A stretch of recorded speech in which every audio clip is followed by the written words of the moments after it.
சூடான சாதத்தில் இந்த தொக்கை சேர்த்து பிசைஞ்சு சாப்பிடும் பொழுது ஆஹா அவ்வளோ டேஸ்ட்டாக இருக்குங்க. ரொம்ப அட்டகாசமாக இருக்கும் இதோட சுவை வந்து. ஃபஸ்ட் டைம் நம்ம சேனலை பார்க்குறது இருந்தால் சேனலை சப்ஸ்கிரைப் பண்ணிக்கோங்க. மறக்காமல் லைக் பண்ணிட்டு உங்கள் ஃப்ரெண்ட்ஸ் அண்ட் ஃபேமிலி மெம்பர்ஸ்க்கு ஷேர் பண்ணிக்கோங்க. இப்போ இந்த ரெசிபி செய்கிறதுக்கு கருவேப்பிலை எடுத்து நல்லா வாஷ் பண்ணிவிட்டு தண்ணியெல்லாம் இல்லாமல் நல்லா தொடச்சிட்டு இந்த மாதிரி தண்ணிகள் இல்லாமல் ஆறுனதுக்கு அப்புறமா நம்ம இந்த ரெசிபியை செய்ய ஆரம்பிக்கணுங்க. இப்போ பாருங்கள், கருவேப்பிலை வந்து நல்லா க்ளீனாக எடுத்தாச்சு. இப்போ இதை வந்து இந்த மாதிரி எல்லா தலைகளும் உருவி வச்சுக்கலாங்க. இப்போது ஸ்டவ் ஆன் பண்ணிட்டு ஒரு கடாய் எடுத்துக்கலாங்க. கடாய் நல்லா சூடானதுக்கு அப்புறமா 1 டேபிள் ஸ்பூனு வரமல்லி சேர்த்துக்கலாங்க. 1 டேபிள் ஸ்பூன் கடுகு சேர்த்துக்கலாம். 1/2 டேபிள் ஸ்பூனு வெந்தயம் சேர்த்துக்கலாங்க. சேர்த்துட்டு அடுப்பை வந்து மீடியம் ஃப்ளேமில் வச்சுட்டு இதை வந்து நல்லா வெந்தயமெல்லாம் செவந்து வர்ற அளவுக்கு வறுத்துக்கலாம். கடுகும் நல்லா வெடித்து வரணும், வெந்தயமும் நல்லா செவந்து வரணும், அந்த அளவுக்கு இதை வந்து வறுத்துக்கலாங்க. இப்போ பாருங்கள், கடுகு வந்து 1-2 வறுபட்டு பொரிஞ்சு வருது. இப்போ இந்த சமயத்தில் ஸ்டவ் ஆஃப் பண்ணிவிட்டு ஒரு பிளேட்டுக்கு வந்து மாற்றிக்கலாம். அது ஒரு பக்கம் இருக்கட்டும். இப்போ அதே கடாயில் கொஞ்சமாக நல்லெண்ணெய் ஊற்றிக்கோங்க. இதை வந்து முழுக்க நல்லெண்ணெயில் செய்யும் பொழுது ரொம்ப டேஸ்ட்டாக இருக்குங்க. ஊற்றிட்டு இப்போ கருவேப்பிலையை வந்து சேர்த்துக்கலாம். சேர்த்துட்டு இப்போ இந்த கருவேப்பிலையை வந்து இந்த எண்ணெயில் வதக்கிக்கலாங்க. பாருங்கள், நல்லா வதங்கி வந்துருச்சு. இப்போ இந்த தலையை இன்னொரு பிளேட்டுக்கு மாற்றி வச்சுக்கலாம். இப்போ இந்த அளவுக்கு புளி வந்து எடுத்து கொஞ்சமாக சுடு தண்ணி ஊற்றி புளியை வந்து ஊற வச்சுருந்தாங்க. இப்போ அதை வந்து சேர்த்துட்டு இந்த புளியோட பச்சை ஸ்மெல் போகிற அளவுக்கு இந்த புளியை வந்து வதக்கிக்கலாம். பாருங்கள், புளியும் நல்லா வதங்கி வந்துருச்சு. இப்போ இதையும் எடுத்து நம்ம ஒரு கப்பில் வந்து மாற்றி வச்சுக்கலாங்க.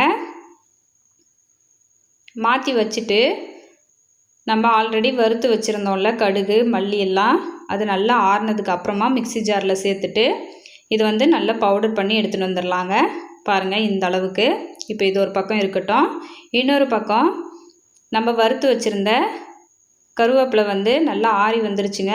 இதை வந்து மிக்ஸி ஜாரில் சேர்த்துட்டு இதை வந்து கொரகொரப்பாக அரைச்சி எடுத்துகிட்டு வந்துடலாம். இப்போ பாருங்கள், நான் அரைச்சி எடுத்துகிட்டு வந்துட்டேன். இந்த அளவுக்கு அரைச்சி எடுத்துகிட்டு வந்திருக்கேன்.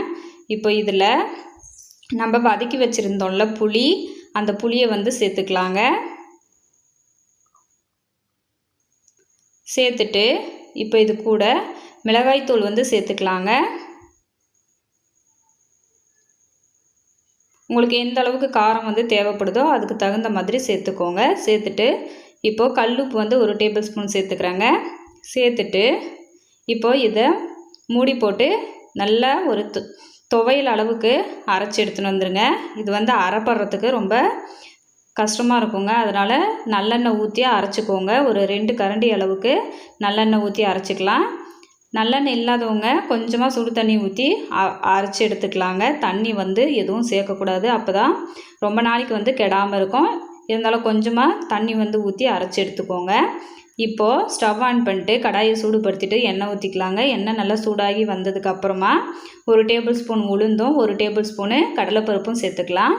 சேர்த்துட்டு இது நல்லா செவந்து வந்ததுக்கப்புறமா அரைச்சி வச்சுருக்கிற இந்த கருவேப்பிலை தொக்கை வந்து சேர்த்துக்கலாங்க. சேர்த்துட்டு தண்ணி எதுவுமே ஊற்றக்கூடாதுங்க. அதனால் இருக்கிறதெல்லாம் மிக்ஸி ஜாரில் ஒட்டி இருக்கிறதெல்லாம் நல்லா வலித்து எடுத்து சேர்த்துக்கோங்க.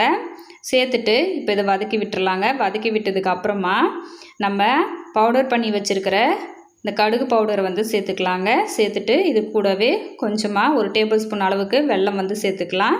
சேர்த்துட்டு இப்போ இதை நல்லா வதக்கி விட்டுக்கலாம். நம்ம ஊற்றின எண்ணெயெல்லாம் அது இழுத்து எண்ணெயெல்லாம் மறுபடியும் திரிஞ்சு வரணுங்க. வெளியில் வந்து பிரிஞ்சு வரணும். அந்த அளவுக்கு வர்ற வரைக்கும் இதை நம்ம வதக்கிக்கலாம். இது வந்து பார்த்திங்கன்னா ரொம்ப சுவையாக இருக்குங்க. உடம்புக்கு ரொம்ப ஆரோக்கியமானது. அதே போல் இந்த மாதிரி செஞ்சு வச்சிட்டோம்னா ரொம்ப நாள் நம்ம ஒரு 2 வாரம் வரைக்கும் வெளியில் வச்சுருந்து சாப்பிட்லாம். ஃப்ரிட்ஜில் வச்சுருந்தா 1 மாதம் அளவுக்கு நம்ம வச்சுருந்து சாப்பிட்லாங்க. அவ்வளோ வந்து டேஸ்ட்டாக இருக்கும். இப்போ இது ரெடி ஆகிடுச்சு. ஸ்டவ் ஆஃப் பண்ணிவிட்டு இந்த மாதிரி தண்ணி எதுவும் இல்லாத ஒரு கண்ணாடி பவுலில் வந்து இதை வந்து ஸ்டோர் பண்ணி வச்சுக்கலாங்க. கண்ணுக்கு ரொம்ப நல்லது. அதே மாதிரி வீட்டில் முடி கொட்டுறவங்களுக்கும் இந்த மாதிரி நம்ம செஞ்சு கொடுத்தோன்னா முடி உதிர்வை வந்து தடுத்து முடி வந்து நல்லா வளருங்க. குழந்தைங்கள்லாம் கருவேப்பிலை நம்ம குழம்புல சேர்த்து செய்யும் பொழுது அப்படியே தூக்கி போட்டுருவாங்க. இந்த மாதிரி செஞ்சு கொடுத்தோன்னா கேட்டு வாங்கி சாப்பிடுவாங்கங்க. கரெக்டாக ட்ரை பண்ணி பாருங்கள்.